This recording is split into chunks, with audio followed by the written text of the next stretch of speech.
اس کے علاوہ بھی آگے گفتگو بہت اور حالیہ اگر ہم تاریخ دیکھیں، جیسے ہم نے پرسوں بھی ذکر کیا تھا، 2018 میں بلوچستان ہائی کورٹ کی چیف جسٹس بنی جسٹس طاہرہ، اس وقت مسرت ہلالی صاحبہ کا میں نے ذکر کر دیا. 90 کی دہائی میں جسٹس ماجدہ رضوی اور justice Nasira Iqbal Lahore high court کی ججز بھی رہی ہیں، اور آج ہمارے ساتھ موجود ہیں جسٹس ریٹائرڈ ناصرہ اقبال، جو 1994 سے 2002 تک لاہور ہائی کورٹ کی جج رہیں. ویلکم ٹو دا شو. آپ نے ایک نظیر سیٹ کی تھی ناصرہ صاحبہ، اور اب ایک نئی نظیر سیٹ ہو رہی ہے.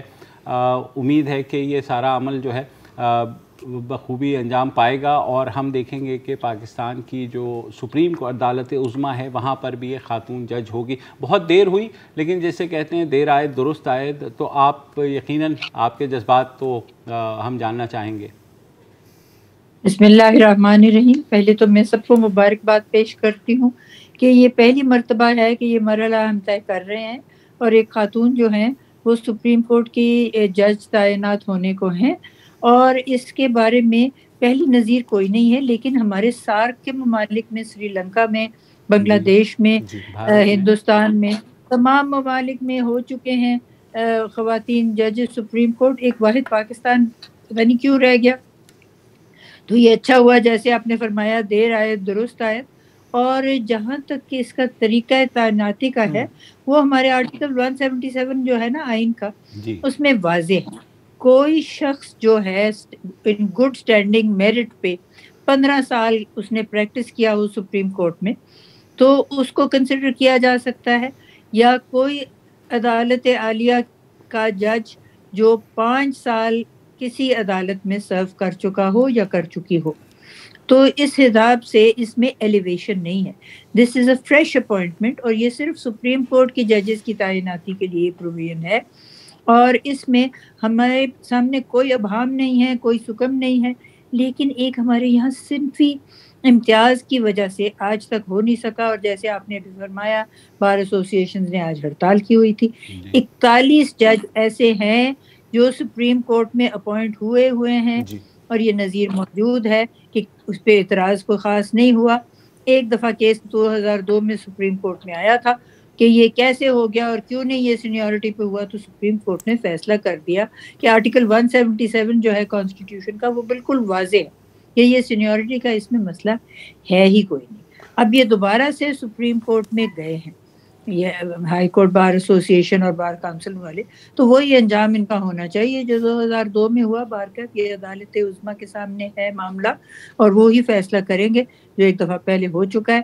اور انشاءاللہ میں امید کرتی ہوں کہ عائشہ ملک کے سپریم کورٹ کے آنے سے یہ ہے کہ خواتین کی بھی جو دل کی آواز ہے اس کی سنوائی ہو سکتی ہے. جیسے آپ نے بھی بتایا، وہ 2 فنگر ٹیسٹ جو تھا، جو اگینسٹ ڈگنیٹی آف ویمن ہے اور امتیازی سلوک ہے آرٹیکل 25 میں، وہ انہوں نے اسٹرائک ڈاؤن کر دیا. اس کے علاوہ ان میں آئینی مہارت بھی ہے، آئینی مقدمے کرتی رہی ہیں فیصلہ، اور اس کے علاوہ یہ حقوق انسانی کے بھی کرتی رہی ہیں، اور کاروباری مسائل میں بھی ان کو عبور ہے.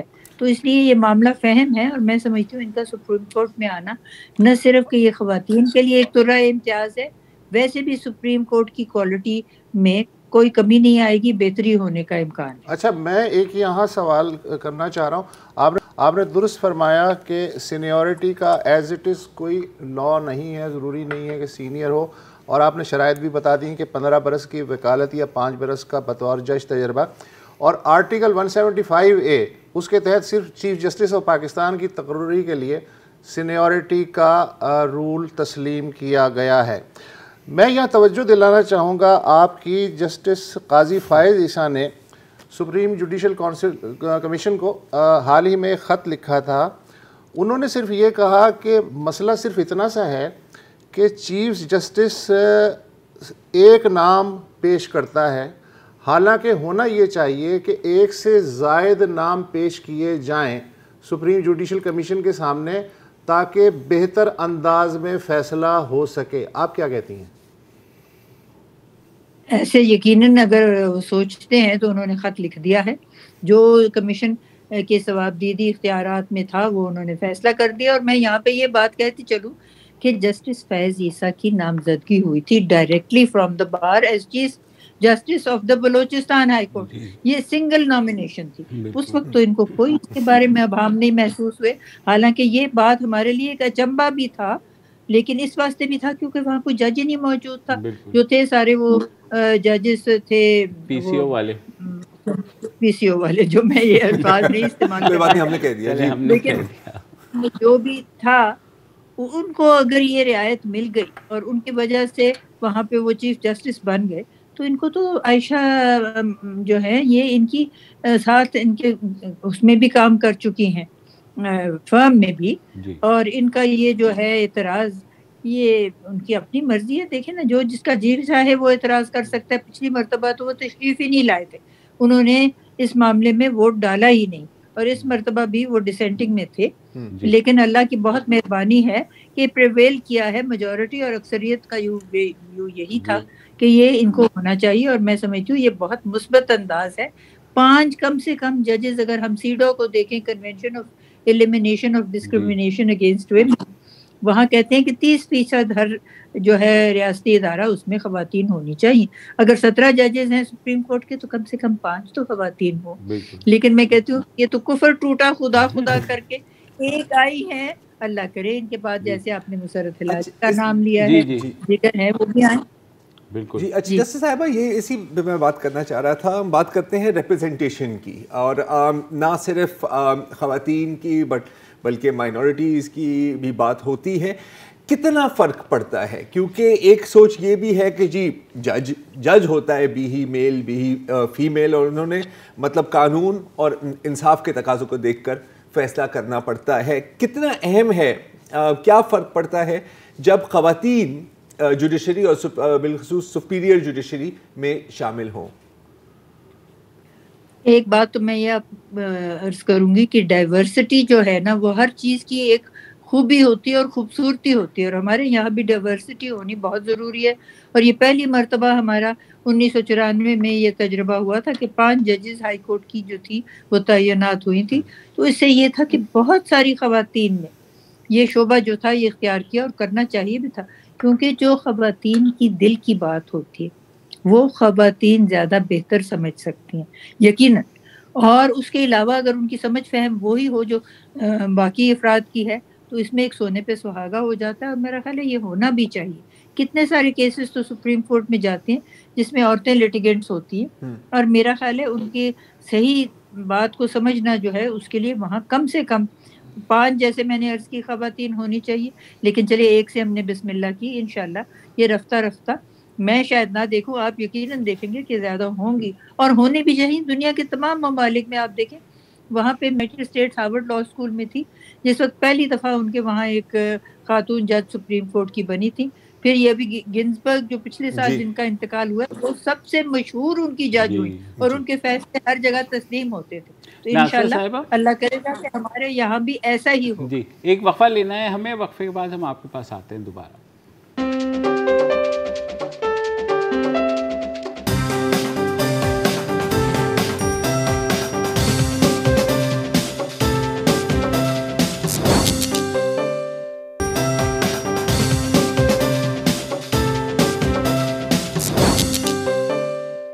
خواتین کی بہت سٹرگل ہے اگر لیگل اس میں دیکھا جائے. آسمہ جہانگیر مرحوم، اس کے علاوہ ہنا جیلانی ہیں، ان کا جو Asma Jilani legal ad sale ہے وہ ہیلپ آؤٹ کر رہا ہے. ویمن ان لا، اب نئی لائرز بہت زیادہ آ رہی ہیں اس شعبے کے اندر. تو آپ کو لگتا ہے کہ چیزیں تبدیلی کی بہتری کی طرف جا رہی ہیں؟ یقیناً جا رہی ہیں، اور اس کی بسم اللہ ہوئی تھی جب فیملی کورٹس کا 1964 میں اجرا ہوا تھا اور قانون بنا تھا کہ ہر ضلع میں کم سے کم ایک خاتون جج ہونی چاہیے جو فیملی میٹرز کو کرے گی ڈیسائیڈ. اور پھر اگر ہر ضلع میں ایک نہ ہو، کیونکہ تب فقدان تھا خواتین وکلاء کا، تو 2 اضلاع میں ایک عورت ہوگی، 3 دن ایک جگہ بیٹھے گی، 3 دن دوسری جگہ. اب یہ صورت ہے کہ منیمم انہوں نے کہا ہے کہ کم سے کم ہر ضلع میں 2 خواتین ججز ہوں جو خواتین کے معاملات جو ہیں فیملی کورٹس میں وہ ڈیسائیڈ کرے. اور اس سے میں سمجھتی ہوں خواتین کو بہت سہولت ہوئی ہے، کیونکہ عدالت میں جانا اور پھر مردوں کے آگے پیش ہونا، عورتیں گھبرا جاتی ہیں. تو تو اس میں ذرا ان کو تھوڑی سی سہولت مل گئی ہے، اور میں سمجھتی ہوں جو جو وقت گزرتا ہے اور تعداد خواتین کی اعلیٰ عدلیہ میں اور عدالت عظمیٰ میں بہتر ہوگی، تو یہ جو ایک جھجک سی محسوس کرتی ہیں خواتین، اور آدھے سے زیادہ تو آپ کو پتہ ہے داد رسی کے لیے جو لوگ آتے ہیں وہ ہوتی ہی خواتین ہیں، ان کو بہت سے مسائل ہوتے ہیں، اور اس طریقے سے یہ ہے کہ ان کو انصاف ملنے کی توقع جو ہے وہ بڑھ جاتی ہے۔ ہم جنس جب ہوتے ہیں نا تو ان کے سامنے بات پیش کرنی آسان ہو جاتی۔ میں نے محسوس کیا کہ میری عدالت میں خواتین آتی تھی تو ان کو اس بات میں محسوس ہوتی تھی تھوڑی سی سہولت، اور جس وقت میں ریٹائر ہو رہی تھی وہ کہتے تھے آپ چلے جائیں گے تو کیا ہوگا؟ میں نے کہا سب ججز ایک جیسے ہوتے ہیں، مردوں کے آپ کا کیس لگیں گے وہ بھی آپ کے ساتھ اسی طریقے سے انصاف کریں گے، اور میرا خیال ہے ہمیں توقع بھی یہی کرنی چاہیے کہ اس میں کوئی صنفی امتیاز نہیں ہونا چاہیے جب عدالت میں آپ فیصلہ کرنے بیٹھیں۔ اچھا، اب ہونا تو نہیں چاہیے لیکن بدقسمتی سے ہوتا ہے۔ ابھی تک آپ نے ہم نے بات کی ہے لیٹیگنٹس کے پوائنٹ آف ویو سے کہ خواتین آتی ہیں، ان کے سامنے اگر فیمیل جج ہو تو بہتر ہوگا۔ میں آپ سے پوچھنا چاہ رہا ہوں کہ ذاتی طور پر آپ کا ایک پورا کریئر رہا ہے لیگل کمیونٹی میں، عدلیہ میں، آپ کو کس مشکلات کا سامنا کرنا پڑا؟ کیونکہ ظاہر ہے میل ڈومینیٹڈ پروفیشن تو تھی، کتنا اسٹرگل کرنا پڑا، کہاں سے اپوزیشن ملی اور کہاں سے سپورٹ ملی؟ میں آپ سے عرض کروں کہ مجھے بہت بڑی آسانی یہ ہوئی کہ میں نے بہت لیٹ عمر میں جوائن کیا۔ میرے شوہر جو تھے وہ عدالت میں، ہائی کورٹ کی عدالت میں وہ جج تھے، 1971 سے تقرر ہوا تھا، پھر چیف جسٹس بنے، پھر وہ سپریم کورٹ میں گئے۔ تو میں نے تو ایک تہیہ کر لیا، میں نے کہا اقبال کے خاندان میں کوئی ایسی بات نہیں ہونی چاہیے جس سے لوگوں کی انگشت نمائی ہو۔ تو میں نے تو عدالت کی دہلیز اس وقت پار کی اور پریکٹس شروع کی جب میرے شوہر سپریم کورٹ سے ریٹائر ہوئے۔ تو میری عمر زیادہ تھی اور میرا تجربہ پڑھانے کا کئی سالوں کا تھا، اس لیے لوگوں نے عموماً اعتراض نہیں کیا۔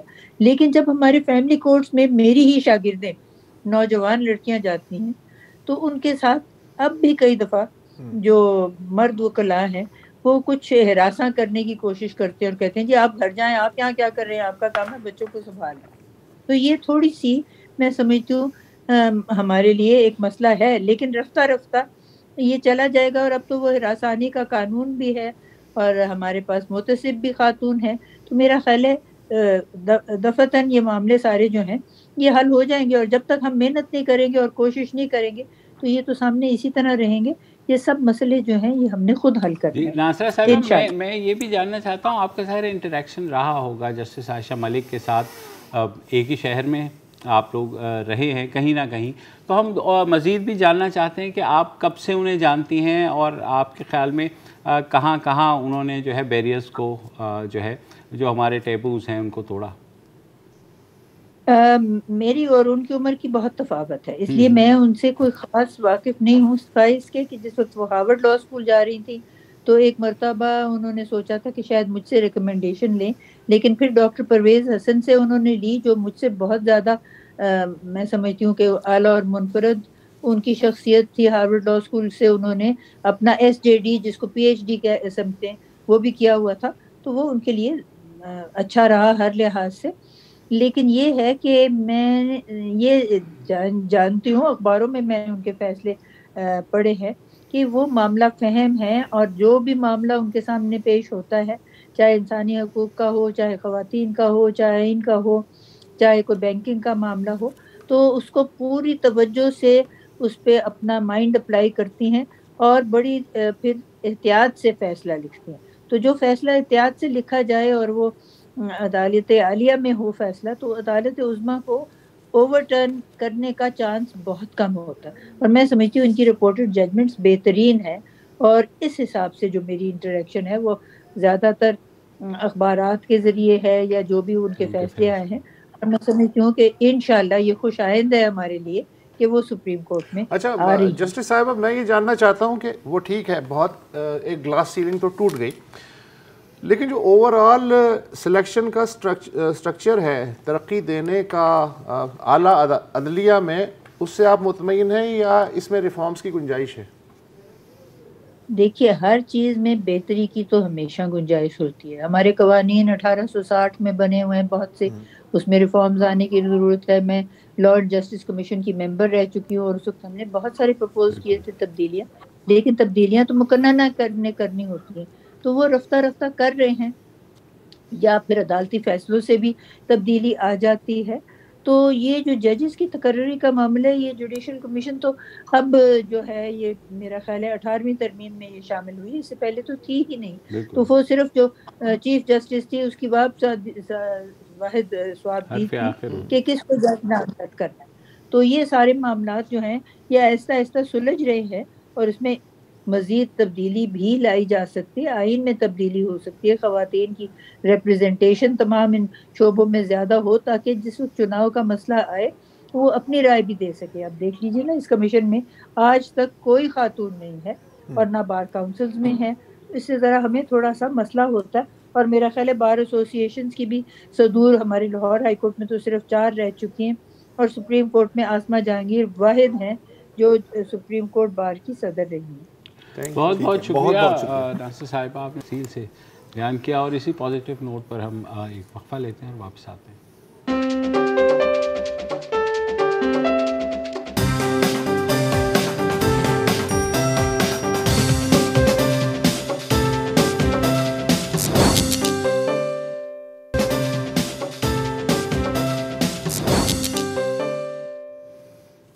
Welcome back. اور اب بات کر لیتے ہیں کرونا کے اومیکرون ویریئنٹ کی، جس نے پوری دنیا میں تیزی سے پھیل رہا ہے. امریکہ میں ایک دن میں 10 لاکھ سے زائد کیسز رپورٹ ہوئے ہیں، فرانس میں 3 لاکھ سے زائد.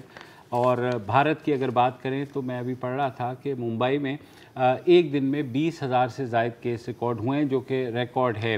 یہ ظاہر ہے پاکستان میں بھی آ چکا ہے، اور ہم نے دیکھا کہ ہمارے کیسز کی تعداد جو ہے وہ 300 سے 400 کے درمیان چل رہی تھی، مگر وہ اب بڑھ کے 1085 ہو گئی ہے.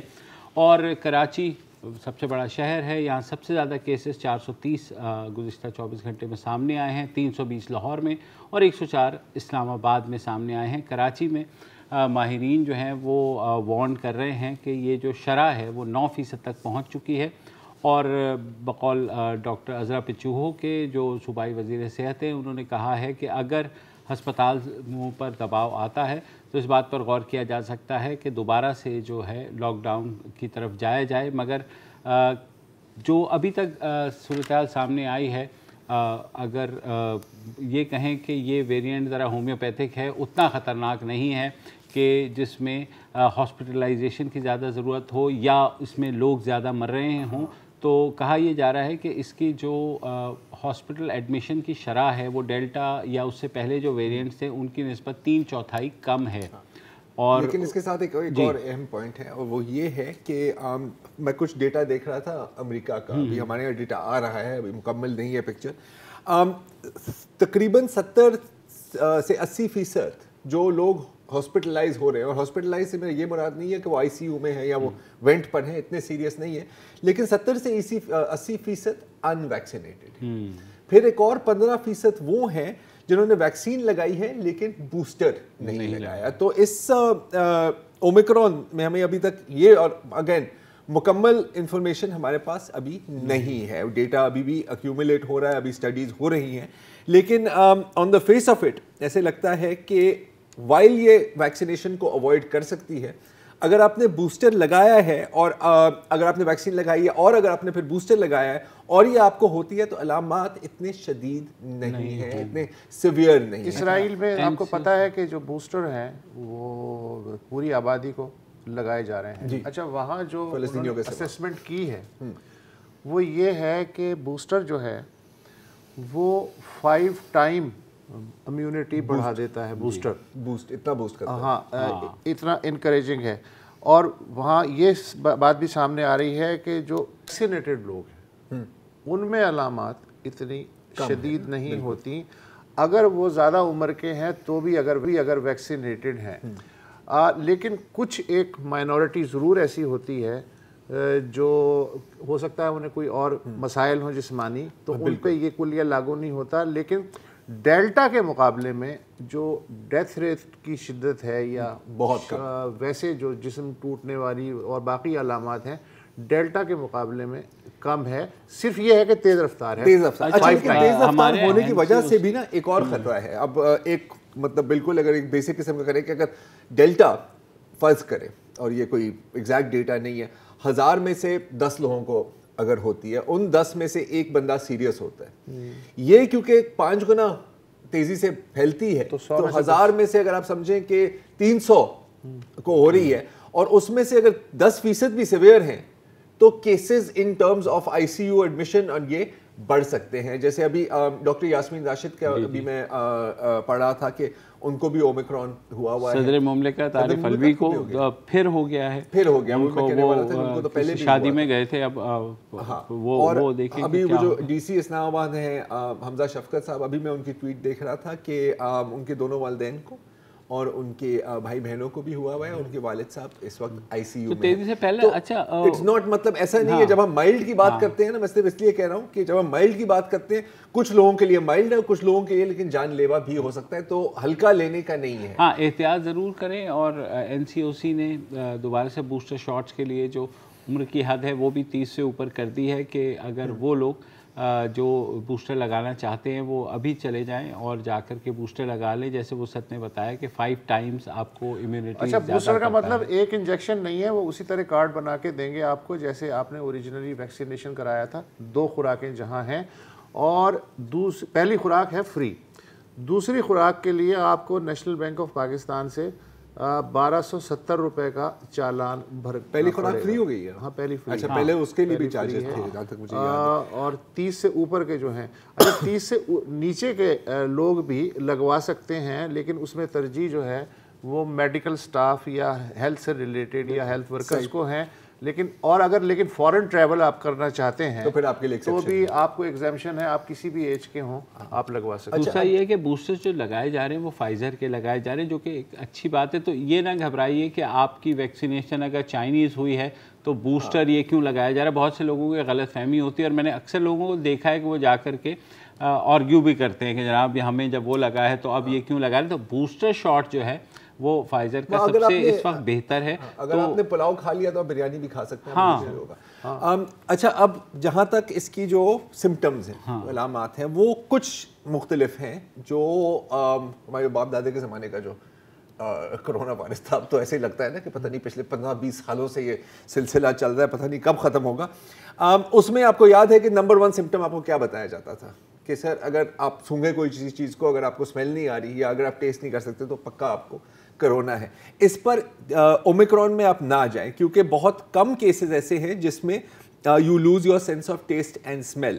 اس میں کیا ہوتا ہے کہ ایک تو آپ کو کھانسی بہت زیادہ آتی ہے, آپ کا ناک بند ہو جاتا ہے, کنجیشن ہوتی ہے, ناک بہتا ہے اور تھکاوٹ بہت ہوتی ہے. یہ تو چلے پچھلے والے میں بھی آپ کو اچھی طرح سے پتہ ہے کیا, بالکل ہم سب کو ہوا ہے, آپ کو پتہ ہے کیسے ہوتا ہے. اور جو اب تک ہمیں پتہ لگا ہے وہ یہ ہے کہ یہ پھیپھڑوں کے اندر بہت اندر نہیں داخل ہوتا, مطلب کہ جیسے ڈیلٹا ہوتا تھا. اچھا ڈیلٹا کا تھوڑا سا زیادہ نمونیا کی طرح تھا کیونکہ نمونیا آپ کو پتہ ہے ڈائریکٹ آپ کے لنگز کو ہٹ کرتی تھی. یہ کہا جا رہا ہے کہ زیادہ برونکائٹس کی طرح ہے, سینے تک زیادہ, سینے تک میں بالکل اس اپر ریسپریٹری ٹریکٹ سینے میں رہتا ہے, یعنی کہ بلغم بہت زیادہ ہوتی ہے, کھانسی بہت زیادہ ہوتی ہے, لیکن وہ جو لنگ ڈیمیج جو سب سے خطرناک چیز تھی, اور اس میں آکسیجن آپ کا ڈراپ ہو جاتا ہے, اس میں آپ کو وینٹیلیٹر پر جانا پڑتا ہے, سانس نہیں آ رہا ہوتا, وہ سلسلہ اس میں نہیں ہے. ہاں لیکن یہ اس میں بھی ایکسیپشنز ہوتی ہیں. اس کا مطلب یہی ہے کہ آپ وہ تمام حفاظتی اقدامات جو آپ نے پہلے کیے, مثلا جس میں بنیادی ماسک لگانا ہے وہ ابھی لگائیے, کیونکہ جس تیزی سے یہ پھیل رہا ہے کسی کو نہیں پتا, اور خدا نہ کرے اگر آپ کے اندر کوئی پرانی علامات ہیں کسی, تو یہ ورسن بھی ہو سکتا ہے. اس بات کی کوئی گارنٹی نہیں ہے کہ آپ اس کو ہلکا لے لیں کہ جناب یہ ویریئنٹ تو جو ہے. اور مجھے پتا ہے کسی کا موڈ نہیں ہے, ٹھیک ہے, مائی سیلف انکلوڈیڈ, کہ بندہ ماسک پہن کے گھومے اور اس طرح کی مائلڈ سمپٹمز جو ہیں اس کے جو ذیلی نقصانات ہیں وہ اتنے ہی ہیں جتنے ڈیلٹا یا دوسرے جو ہارڈ ویریئنٹس تھے ان کے تھے. مثلا آپ کے ورکنگ آورز ضائع ہوں گے, آپ کو آئسولیشن میں جانا پڑے گا, کم از کم 7 دن جو ہے وہ آپ دنیا سے کٹے رہیں گے, اور انلیس کہ آپ کلیئر نہ ہوں, جو کہ عام طور پہ 15-16 دن کی مدت ہوتی ہے, تو اسی چکر سے آپ کو گزرنا پڑے گا جس چکر سے آپ پچھلی دفعہ گزر چکے ہیں خدا نہ خواستہ. تو اگر یہ ہو بھی جائے اور ایون مائلڈ بھی ہو, تب بھی آپ دیکھیں گے 15-16 دن تو آپ کے گئے جی. تو اس لیے بوسٹر لگوائیے, ابھی جائیے, ہم سب نے لگایا ہے. اور گھبرانا نہیں لگایا, میں نے لگانا ہے. بوسٹر جو لگ رہے ہیں فائزر کے, اس سے بالکل اس لیے نہیں گھبرانا کہ ایک دن شاید ہو سکتا ہے آپ کو بخار آئے, تھوڑا بدن ٹوٹے, لیکن اس کا مطلب ہے کہ بوسٹر کام کر رہا ہے, وہ ایسا نہیں ہے کہ اس نے کام کرنا چھوڑ دیا. اور ماسک ضرور لگائیے. فی الحال وقفہ لیتے ہیں جی, وقفے کے بعد واپس آتے ہیں.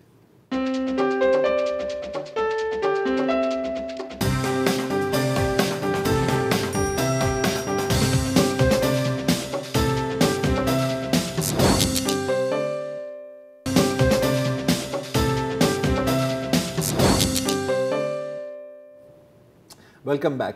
اب ہم بات کرتے ہیں قزاقستان کی, جس کے بارے میں ویسے تو میڈیا میں بہت ہی کم ذکر ہوتا ہے.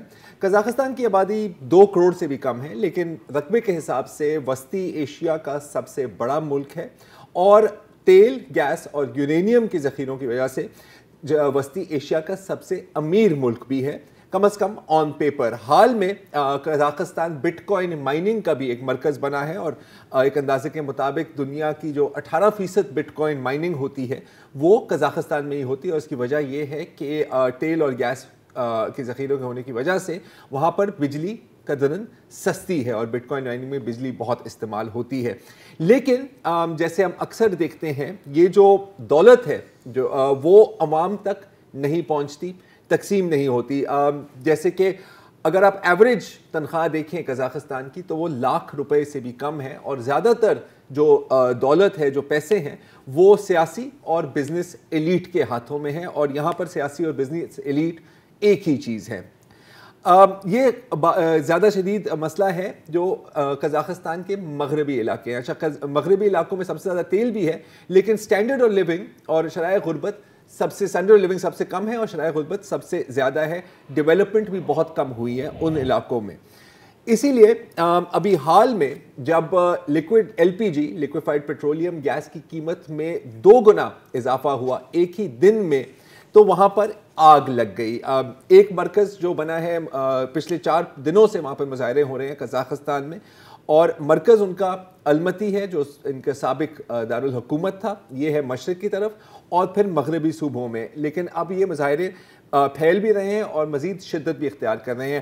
ابھی تک اطلاعات کے مطابق درجنوں لوگ ہلاک ہوئے ہیں, سیکیورٹی فورسز بھی اور مظاہرین بھی. ان کی تصدیق کرنا اس وقت تقریباً ناممکن ہے, کیونکہ قزاقستان نام کی تو جمہوریت ہے, لیکن ان ریالٹی ایک نیم ڈکٹیٹرشپ ہے. 80% جو سیٹیں ہیں وہ حکمران جماعت کی ہی ہیں پارلیمنٹ میں, اور میڈیا کے اوپر مکمل قابو ہے. تو قزاق میڈیا اور رشین میڈیا جو ہیں, رشیا ان کے ایلائی ہیں, وہ صرف سیکیورٹی فورسز کی کیجویلٹیز پر رپورٹ کر رہے ہیں, باقیوں کے بارے میں ہمیں نہیں پتہ.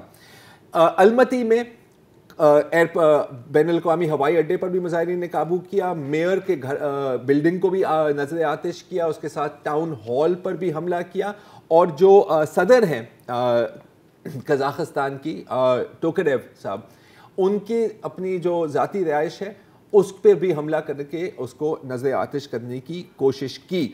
پہلے تو قزاق حکومت نے فوج بھیجی, پولیس بھیجی, لیکن کچھ ویڈیوز میں ہم یہ بھی دیکھتے ہیں کہ پولیس مظاہرین کے ساتھ مل گئی. تو چنانچہ اب قزاق فوج کو بھی بھیجا گیا ہے, اور جو وہاں کی جو مقامی ریجنل سیکیورٹی الائنس ہے CSTO collective security treaty organisation, جو باقی وسطی ایشیا کی ریاستیں اس میں شامل ہیں, اور ظاہر ہے کہ سب سے بڑا پارٹنر اس میں روس ہے, ان سے اپیل کی ہے کہ آپ اپنی فوجیں بھیجیں. فوج نہیں انہیں کہہ رہے, ظاہر ہے ان کو پیس کیپنگ فورسز کہہ رہے ہیں. اور اس اپیل کے ایک دن بعد روس نے اپنی فوجی دستے بھی بھیجے ہیں, بالخصوص پیراٹروپرز. اچھا, انٹرسٹنگ بات اس میں یہ ہے کہ بیلاروس سے بھی فوجیں آئی ہیں, اور اگر آپ ان بیلاروس کی خبروں کو تھوڑا سا فالو کرتے ہیں تو آپ کو پتہ ہوگا کہ حال میں ہی بیلاروس میں بھی ان کی اپنی حکومت کے خلاف مظاہرے ہوئے ہیں, اور بہت ہی بے دردی اور کافی ظالم انداز میں بیلاروس کی فوج نے ان کو کچلا ہے. اچھا, LPG کا کیا مسئلہ ہے؟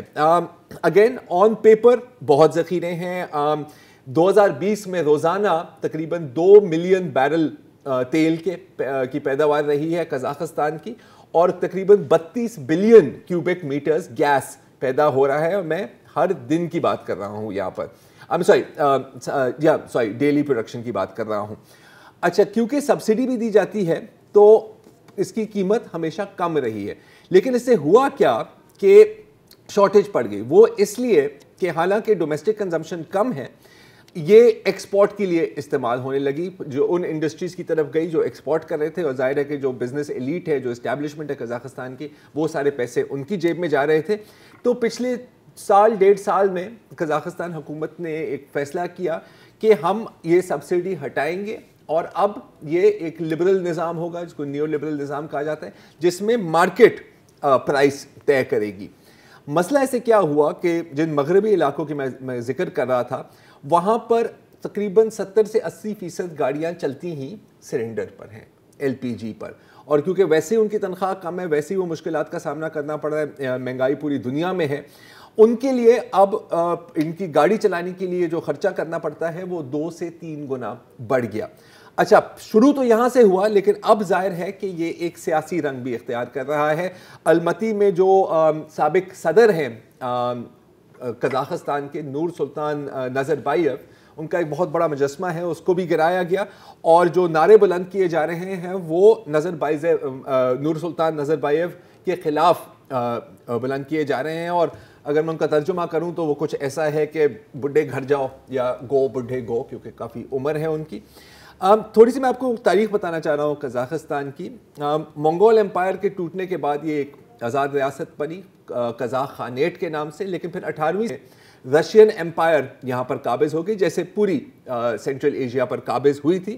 اور پھر جب 1991 میں رشین سوویت یونین ٹوٹ گیا، تقسیم ہو گیا، تو قزاقستان ایک انڈیپینڈنٹ اسٹیٹ بن گئی. لیکن سوویت چلے گئے، سوویت نظام پھر بھی وہاں پر قائم رہا، اور نور سلطان نظربایف نے 30 سالوں کے لیے قزاقستان پر almost as a dictator rule کیا. 2019 میں اچانک سے استعفیٰ دے دیا، لیکن ابھی بھی وہ نیشنل سیکیورٹی کاؤنسل کے سربراہ ہیں، اور کہا یہ جاتا ہے کہ اصل جو فیصلے ہیں وہ نیشنل سیکیورٹی کاؤنسل ہی کرتی ہے. تو اب سارا جو توپوں کا رخ ہے وہ ان کی اپنی جو اسٹیبلشمنٹ کہہ سکتے ہیں، اولڈ آرڈر کہہ سکتے ہیں، ان کی طرف ہے. اچھا، اب یہ قزاقستان ہمیشہ خود مختار ہونے کے بعد بھی ہمیشہ رشین انفلوئنس بہت رہا ہے، جیسے پوری سینٹرل ایشیا میں رہا ہے.